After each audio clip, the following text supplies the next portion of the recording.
Hello, Radhe Radhe आप सभी को। कैसे हैं आप लोग? Welcome back to my channel. और आई होप आप लोग पढ़ाई कर रहे होंगे अच्छे से, क्योंकि टाइम बहुत कम है अब। तो जो भी लास्ट वीडियो मैंने सेकंड मॉक का बनाया था, तो उसमें आप लोग काफ़ी कमेंट कर रहे थे, पूछ रहे थे कि जीएस कैसे करूँ, इंग्लिश कैसे करूँ।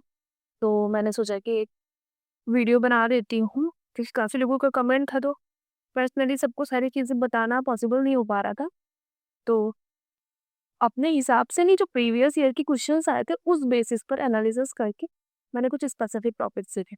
तो अगर आप सिर्फ इतने टॉपिक जितने मैंने लिखे हैं, इतने भी आप इन 15-20 दिन में अगर कर लेते हो तो बहुत अच्छा स्कोर हो जाएगा। बट सोचकर जो स्पेसिफिक टॉपिक्स है, अगर आपने अपने से ही सर्च करके वो स्पेसिफिक टॉपिक्स कलेक्ट कर लिए हैं, तो मैं well and good for you and you can go for that. But अगर आपने नहीं किया है, तो अभी जो मैं बताने वाली हूँ सिर्फ इतना कर लीजिएगा, ट्रस्ट में नंबर इंक्रीज होंगे। बहुत लोगों के कमेंट आ रहे थे कि मैम नंबर स्टक हो गए हैं, आगे इंक्रीज ही नहीं हो रहे। तो यकीन करिए नंबर ज़रूर इंक्रीज होंगे। तो मैं अब ज़्यादा टाइम वेस्ट नहीं करती हूँ, मैं स्टार्टिंग से बता देती हूँ कि आपको कैसे क्या करना है। तो सबसे पहले बात कर लेते हैं इंग्लिश की, पार्ट ए में। देखो, मैंने आपको पहले भी बता रखा है, मेरी इंग्लिश इतनी अच्छी नहीं है। इंग्लिश इन द सेंस कि मेरी वोकैब बहुत गलत हो जाती है। इंग्लिश और टीडीपी इन दोनों पे ज़्यादा फोकस करें, क्योंकि मेरी मैथ्स अच्छी है, मेरी रीजनिंग अच्छी है, और हिंदी भी इतनी अच्छी है, बहुत अच्छी है। मतलब 19 करती हूँ तो एक गलत होता है, 20 करती हूँ तो एक गलत होता है, ऐसी नहीं, बस इंग्लिश का ही थोड़ा इशू है। तो यही चीज़ मैं भी कर रही हूँ, वही चीज़ मैं आपको बता रही हूँ। आर्ट ऑफ स्पीच करना इसलिए इम्पोर्टेंट है, क्योंकि जैसे फिलर्स आए तो उसमें एडजेक्टिव दिया है, तो आपको ये पता होगा ना कि एडजेक्टिव के पहले क्या लगाना है। और नाउन दिया है तो ये भी पता है नाउन के पहले आर्टिकल लगने। इसलिए पार्ट ऑफ स्पीच इम्पोर्टेंट है। टेंस अगर आप पढ़ेंगे तो जो कंडीशन एंड कंडीशन वाली जो सिचुएशन होती है, वुड हैव, वो पास वो थर्ड फॉर्म रखता है और सेकंड फॉर्म रखता है। सेंटेंस में कंडीशन 1, कंडीशन 2 करने से फिर उससे उसपे काफ़ी बेनिफिट मिलेगा। वो तो ग्रामर का पार्ट है, बट अच्छा लगेगा, मतलब इस उससे बेनिफिट मिलेगा, समझ आएगा आपको कि कहाँ मिस्टेक हुई है। मोस्टली एरर स्पॉटिंग है।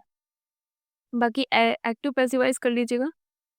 नरेशन के भी क्वेश्चंस आते हैं। आर्टिकल तो बहुत इंपॉर्टेंट है, इसको तो पढ़ना ही पढ़ना है। प्रेपोजिशन फिलर्स में काम आएंगे। एरर स्पॉटिंग तो मोस्ट इम्पॉर्टेंट, क्योंकि इसके 2-3 क्वेश्चंस आते हैं। एक्टिव पैसिव वॉइस तो काफ़ी ईज़ी है, अगर आप एक बार इसका कॉन्सेप्ट सीख लोगे, तो फिर आपको कुछ और सीखने की ज़रूरत नहीं है, दोबारा इसको पढ़ना ही पड़ेगा, आपको ये आ जाएगा। डायरेक्ट, इनडायरेक्ट, इनडायरेक्ट स्पीचेज़ और स्पीचेज़ एंड क्लॉज़ेज़। क्लॉज़ेज़ तो इम्पोर्टेंट है, क्लॉज़ेज़ तो करना ही पड़ेगा। बाकी आरसी, आरसी की अगर आपकी इंग्लिश बहुत ज़्यादा वीक है, तो डेली आपको एक आर्टिकल करना है और उसमें जो रिलेटेड वोकैब्स आएँगे वो उनको नोट डाउन करके एंटोनिम्स, सिनोनिम्स ये सब पढ़ने हैं, अगर वीक है तो। अगर इतनी भी वीक नहीं है कि आप पैसेज वाले क्वेश्चंस कर लेते हो, देन वेल एंड गुड।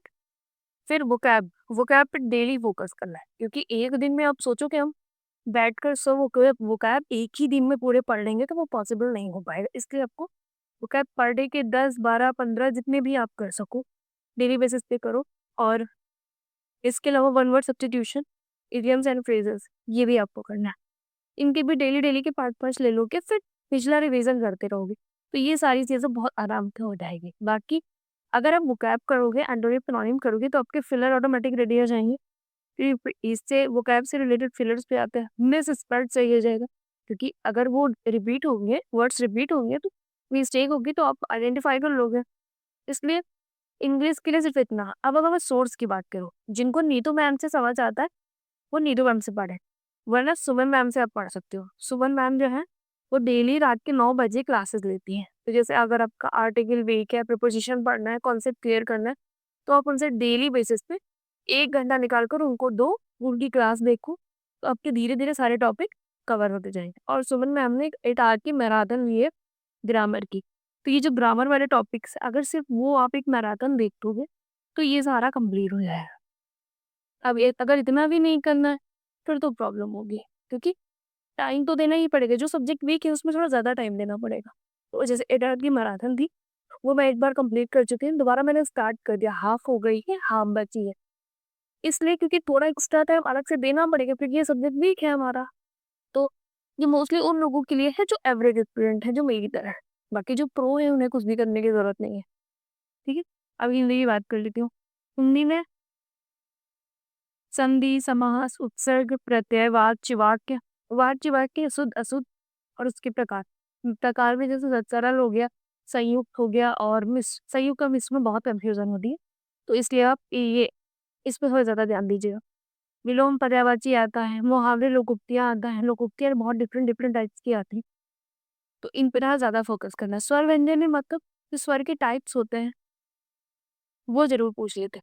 क्रिया जरूर पढ़ लेना, क्योंकि क्रिया से ऐसे याद आते हैं ना कि वो अ, सकर्मक है कि अकर्मक क्रिया है, तो उसमें काफी कंफ्यूजन है। द्विकर्मक भी आती है, तो वो सारी चीजें आपको पढ़नी है। हिंदी में सिर्फ इतना करना और अनसीन पैसेज करना। तो सबसे बेस्ट जो सोर्स है अरुण सर है करियर व्हील के। वो टाइम वेस्ट नहीं करती है, तो अगर की फालतू बातें नहीं कहते हैं। फटाफट से अगर उन्होंने बोला है कि मुझे 1 घंटे में 100 क्वेश्चन कराने हैं, तो वो 1 घंटे में 100 क्वेश्चन कराएंगे। स्पेसिफिक टॉपिक्स के अलग अलग वीडियोस है। जरूरी नहीं है कि वो किस सब्जेक्ट से मतलब किस एग्जाम से रिलेटेड ले रहे हैं। आपको तो ये टॉपिक्स पढ़ना है ना, तो जो भी जिस एग्जाम से भी रिलेटेड वो पढ़ा रहे हैं, आप बस ये टॉपिक उठाइए फटाफट, इनको पढ़ डालिए उनसे। टाइम नहीं वेस्ट होगा। पर डे अगर बहुत वीक है आपकी, तो पर डे आप 1 घंटा दीजिए। उसके बाद फिर आप मार्क लगाइए, देखिए कितनी इंप्रूवमेंट होती है। ऐसा मैंने किया है, इसलिए मैं आपको सजेस्ट करती हूँ। अगर आप चाहो तो कर लो, बट वैसे मत करना, मैं तो नहीं कर रही। बाकी चॉइस आपकी है। अब बात कर लेते हैं मैथमेटिक्स की। तो मैथ में बेसिक, जो सबसे पहले आपको बेसिक, अगर आप मतलब अभी न्यू हो एकदम, अभी आपने तैयारी स्टार्ट करी, आपको कुछ भी नहीं आता इससे रिलेटेड, सबसे पहले आप बेसिक पढ़ो। ठीक है। सिंप्लीफिकेशन सभी कर लेते हैं। सीरीज जो मिसिंग आती है, रॉन्ग नंबर आती है, ये कभी कभी जो सीरीज है ये रीजनिंग में भी आ जाती है, कभी मैथ्स में भी आ जाती है। तो आप पढ़ लोगे तो इसमें नहीं तो एटलीस्ट रीजनिंग में काम नहीं, रीजनिंग में नहीं तो मैथ्स में काम नहीं। बोर्ड मार्क्स पे बहुत क्वेश्चन आते हैं, जो भी मैंने मॉक्स दिए हैं उसमें बोर्ड मार्क्स से रिलेटेड क्वेश्चन थे। प्रॉफिट एंड लॉस के तो मोस्ट प्रोबेबली, क्योंकि इसके 3-4 क्वेश्चन मैंने देखे हैं। ठीक है, ये एक बेसिक टॉपिक्स हैं, अगर आप ये कर लिए तो फिर ये मतलब इनको करने में ज्यादा प्रॉब्लम नहीं होगी। नंबर सिस्टम से क्वेश्चन आता है, एलसीएम एंड शेप से भी आता है, डिविजिबिलिटी रूल वाले क्वेश्चंस भी आते हैं, फ्रैक्शन डेसिमल्स हो गया, परसेंटेज के question, ratio and percentage, ratio and proportion होगा यहाँ पे। एवरेज के क्वेश्चन आते हैं। एवरेज तो बहुत इंपॉर्टेंट है, इसको जरूर करिए, ये बिल्कुल मत छोड़िए। Mixture and allegations, partnership, DI के दो दो क्वेश्चंस आते हैं, जो भी मैंने मार्क्स लिए हैं। मोस्टली बायोग्राफ आती है, बट अगर आप चाहो तो बायोग्राफ, हाँ बायोग्राफी केवल पढ़ लेना, बाकी कोई ग्राफ पढ़ने की जरूरत नहीं है। और एस आई सी आई का से भी एक क्वेश्चन आता है। जिनमें मैंने स्टार मार्क लिए हैं उनसे, जो मतलब पिछले साल के जो क्वेश्चंस हैं उस बेसिस पे मैंने इसमें स्टार मार्क्स के कि यहाँ यहाँ से इतने इतने क्वेश्चंस आए हैं। ठीक है। तो अब सोर्स की बात कर लेते हैं। अगर आपको बेसिक भी नहीं अच्छा है, तो मैथ्स बाई एरी से करिए। अगर आपको बेसिक्स ठीक ठाक है पर क्वेश्चन में फंस रहा है, तो आदित्य रंजन से पढ़ाते हैं, अच्छा पढ़ाते हैं, मैंने उनसे पढ़ा है, इसलिए मैं आपको हर बार सजेस्ट करती हूँ ये। उनके मतलब से क्वेश्चन पढ़ा रहे, अगर नेक्स्ट क्वेश्चन पढ़ा रहे, अगर आपके सारे टॉपिक्स क्लियर, तो आप वहाँ भी प्रैक्टिस करिए। जितनी क्लासेस से करिए, जैसे आप क्वेश्चन में फंस जाते हो फिर आपको लगता है क्या ही करूँ, तो इससे बेस्ट यही हुआ कि मैं सर पढ़ा रहे हैं, उन्हीं के साथ ही पढ़ते रहो और क्वेश्चंस करते रहो। बाकी रोजगार विद अंकित सर पे हुई क्लासेस चल रही हैं, सचिन अकेडमी, यहाँ पर भी अध्ययन मंत्रा होगी, बट बेस्ट ये है एरी से बेसिक कंप्लीट करो, देन आदित्य रंजन सर से क्वेश्चन प्रैक्टिस करो। दैट मतलब मोस्ट इम्पॉर्टेंट है। अगर आप ये कर लेते हो, तो आदित्य रंजन सर बहुत अच्छा पढ़ाते हैं, मतलब मुझे बहुत अच्छा लगता है उनसे पढ़ना, समझ आती है चीज़ें, वो उनसे पढ़ सकते हो। बाकी इतने सिर्फ टॉपिक्स करने, मोस्ट इम्पॉर्टेंट यही टॉपिक्स, इसके अलावा कुछ भी करने की जरूरत नहीं। अब आप बात कर लेते हैं most demanding topics, GK GS. तो स्टैटिक जीके, देखो ये बहुत ही ज़्यादा वाइड सब्जेक्ट है, बहुत ज़्यादा वास्ट है, तो इसमें डीपली घुसने की ज़रूरत नहीं है। जितने मैंने टॉपिक्स लिखे बस इनका रिवीजन कर लो, इनको पढ़ लो, इसके अलावा और कुछ भी पूछने की या पढ़ने की ज़रूरत नहीं है। स्टैटिक में जैसे इंडियन कॉन्स्टिट्यूशन बहुत इंपॉर्टेंट है, नेशनल सिम्बल्स इतना इंपॉर्टेंट बट है, फंडामेंटल राइट ड्यूटीज, इससे क्वेश्चन तो जरूर फंसते हैं, इसको तो करना ही पड़ेगा। पंचायती राज से भी क्वेश्चन आए, गवर्नेंस भी है, ये पॉलिटी का स्टैटिक है, ये आपको करना है। इसके बाद हिस्ट्री की बात कर लेते हैं। हिस्ट्री में एंशियंट, मिडिवल, मॉडर्न, इन सब से जैसे एंशियंट वगैरह में होगा बुद्ध, जैन और ये सब चीजें, जैसे गुप्ता हो गया, मौर्य हो गया, तो ये कुछ इंपॉर्टेंट टॉपिक्स हैं, सिर्फ आपको उतना करना है, सारा कुछ पढ़ने की जरूरत नहीं है। ठीक है। फ्रीडम मूवमेंट जरूर पढ़ना है, रिवोल्ट ऑफ 1857 जरूर पढ़ना, गार्डियन एरा तो उससे क्वेश्चन आता ही आता है। तो जिसमें स्टार लगे वो काफ़ी इंपॉर्टेंट है क्योंकि उससे पिछली बार क्वेश्चन आया हुआ है। बाकी ज्योग्राफी की बात कर लेते हैं। रिवर ज़रूर पढ़िएगा, माउंटेन्स हो गए, क्लाइमेट हो गए, रिवर्स और कोस्टलाइन जो लाइन्स होती है उससे क्वेश्चंस आते हैं। फिजिकल ज्योग्राफी हो गई, नेशनल पार्क्स हो गया, ठीक है, वाइल्ड लाइफ सेंचुरीज हो गई, जो भी लेटेस्ट मतलब न्यूज़ में है उन पे इस वक्त ज़्यादा ध्यान दीजिए क्योंकि वहाँ से क्वेश्चन पक सकता है। ठीक है, तो नेशनल पार्क अभी जो लेटेस्ट न्यूज़ में थी या वाइल्ड लाइफ सेंचुरी जो भी न्यूज़ में थी उससे क्वेश्चन करिएगा। ठीक है, साइंस में सिर्फ आप 3 टॉपिक्स पढ़ लीजिए, उसके अलावा कुछ भी पढ़ने की जरूरत नहीं। डिजीज पढ़ लीजिए कौन-कौन सी होती है, विटामिन विटामिन से क्या मतलब, इस विटामिन की डेफिशिएंसी से ये रोग होता है, ये वो चीज़ पढ़ लीजिए और जो मोस्टली इन्वेंशंस हुआ है, उनको ज़रूर पढ़ना है, ठीक है? सेल फ़ोन का किसने इन्वेंट किया है, इस तरह के क्वेश्चंस पढ़ना है। कल्चर जैसे इंडियन आर्ट्स हो गया, फेस्टिवल हो गया, डांस फॉर्म हो गया, मॉन्यूमेंट्स हो गया। तो डांस फॉर्म और जो अलग-अलग ट्राइबल ग्रुप्स होते हैं, उनके नेम की ये कौन से कहाँ के हैं, वो पढ़ना बहुत ज़्यादा इम्पोर्टेंट है क्योंकि इसके क्वेश्चन 1-1, 2-2 मुझे मिले हैं। फेस्टिवल भी बहुत इम्पोर्टेंट है, मोस्टली जो नॉर्थ ईस्ट फेस्टिवल, वहाँ के जो जातियाँ हैं, उनके फेस्टिवल्स के नाम बहुत अजीब होते हैं, तो आपको वहाँ से कन्फ्यूज़न हो सकती है, तो इसलिए उनके फेस्टिवल्स को ज़रूर पढ़िएगा और उनकी जातियाँ कौन-सी हैं, कहाँ पाई जाती हैं, मोस्टली कौन से स्टेट में पाई जाती हैं, ठीक है? और वजह हमने यूएनडब्ल्यूएचओ की मतलब इनका हेडक्वार्टर कहाँ है, वो पढ़ना ज़रूरी है, ठीक है? अब इसका बेस्ट सोर्स मैं बता देती हूँ, जो स्टडी आईक्यू, क्रैक एग्ज़ाम और रोज़गार विद अंकित है, ये लोग तो मैराथन्स वगैरह कराते हैं, but study IQ, crack exam पे आप अगर इन टॉपिक्स में एक-एक टॉपिक डालकर सर्च करोगे, तो मुश्किल से खूब शॉर्ट-शॉर्ट ट्रिक्स वाले वीडियोज़ करे हैं, ना? 10-10 मिनट के, 15-15 मिनट के, वो आप कर लेना, ठीक है? ये रोज़गार विद अंकित पे भी है, बट इनमें थोड़ा-सा बहुत ज़्यादा एक्सपेंड किया हुआ है, मैराथन्स के तरीके से पढ़ा है, बट इन दोनों चैनल पर अगर आप पर्टिकुलर टॉपिक्स डालकर पढ़ोगे, तो बहुत अच्छे से समझ आएगा। तो वो उन्होंने ट्रिक से समझाया तो आपको समझ आ जाएगा।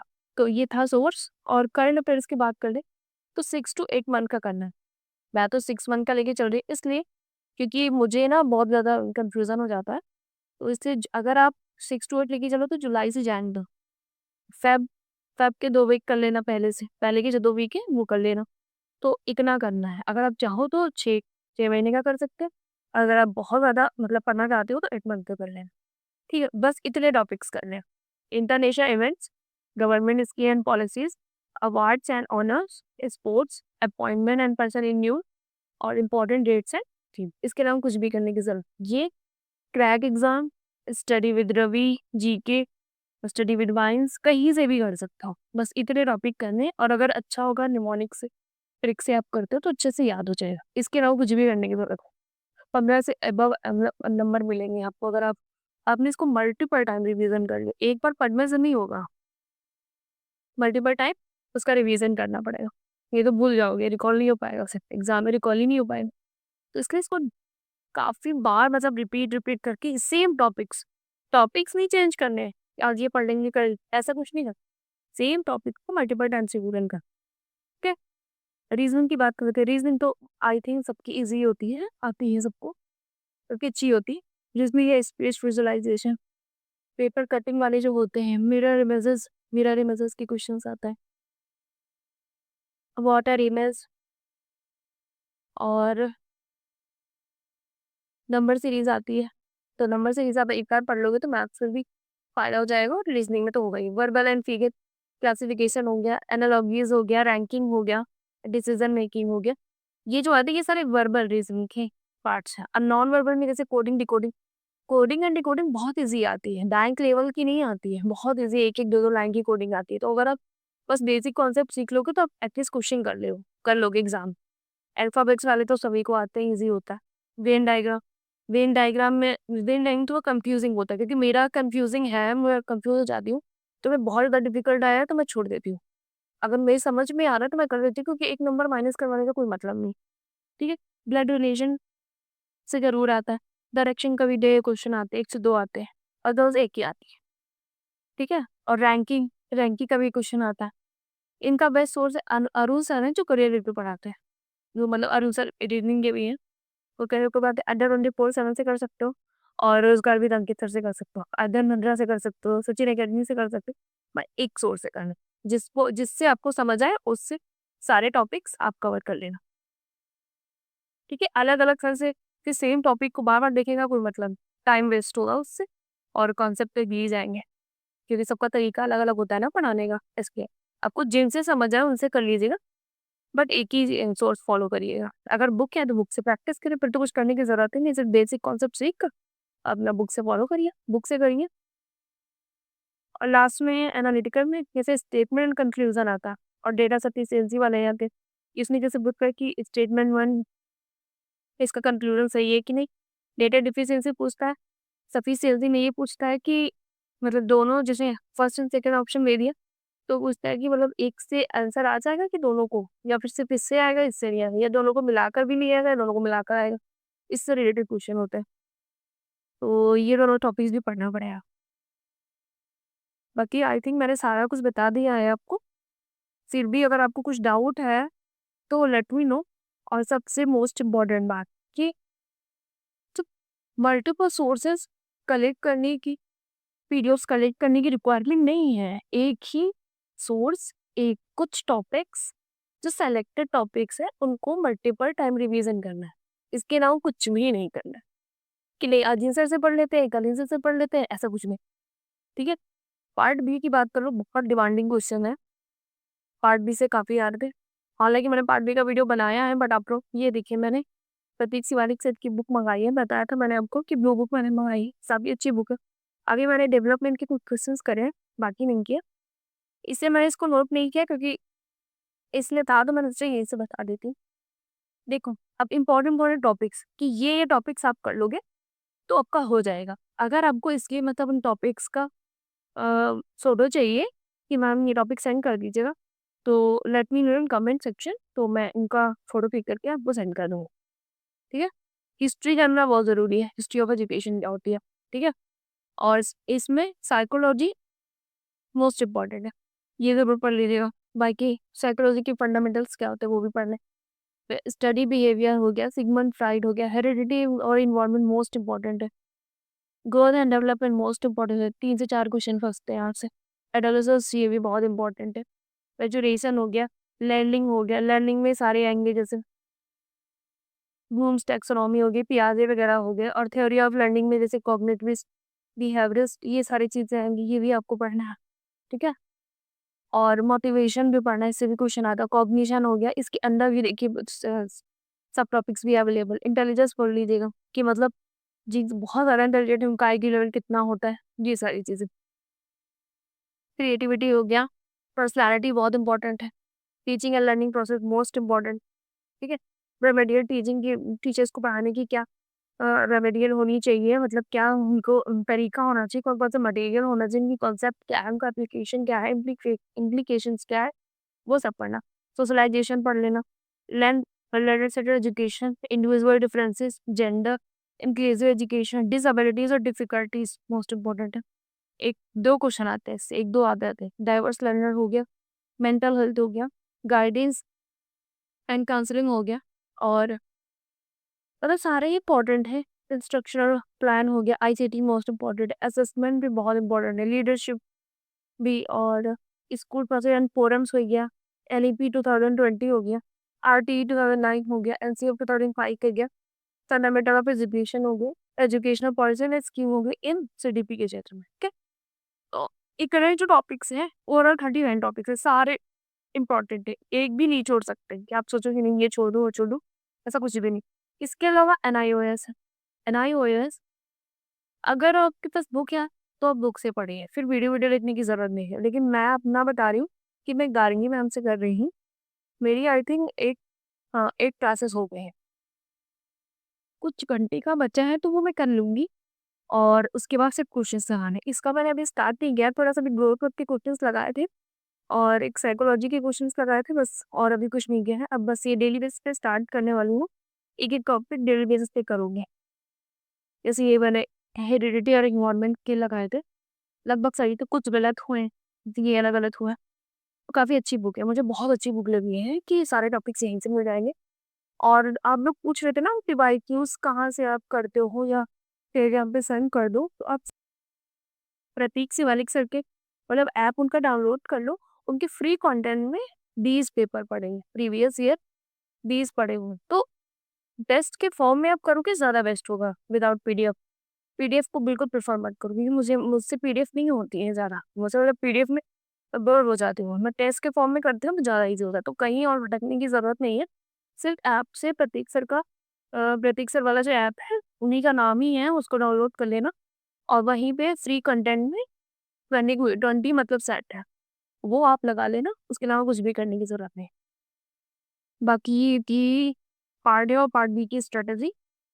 अगर आप बोलना तो मैं इसके जो भी कंटेंट है इसका मैं फ़ोटो क्लिक करके आपको भेज दूँगी, सिर्फ़ इतना कर लेना। और अगर आपको बुक मँगाना है तो आप मँगा सकते हो, अगर कर पाओ तब मँगाना। बाकी एज़ यू विल। और आज के लिए इतना ही। बस जितने मैंने टॉपिक्स बताए हैं, सिर्फ़ आप उनको मल्टीपल टाइम रिवीज़न कर लो और उसके बाद फिर मॉक दो। अब 100% जो मार्क्स इंक्रीज़ होंगे। ठीक है? तो चलो, कल मिलते हैं फिर नेक्स्ट वीडियो में। आज के लिए इतना ही। और कोई क्वेरीज़ हो तो कमेंट करना। और टेलीग्राम में जुड़ जाना, तो वहाँ पे मैं सारी पीडीएफ्स वगैरह या जो आपको नीड होती है, मैं एमसीक्यूज़ के क्वेश्चंस भी शेयर करती हूँ इंग्लिश से रिलेटेड और करंट अफेयर से रिलेटेड। तो वो आप जॉइन कर लोगे तो वो आपको मिल जाएगी। बाकी अगर मेरा एफर्ट अच्छा लग रहा हो आपको तो प्लीज़ लाइक, शेयर और सब्सक्राइब। और मिलते हैं नेक्स्ट वीडियो में। Okay, take care, bye bye.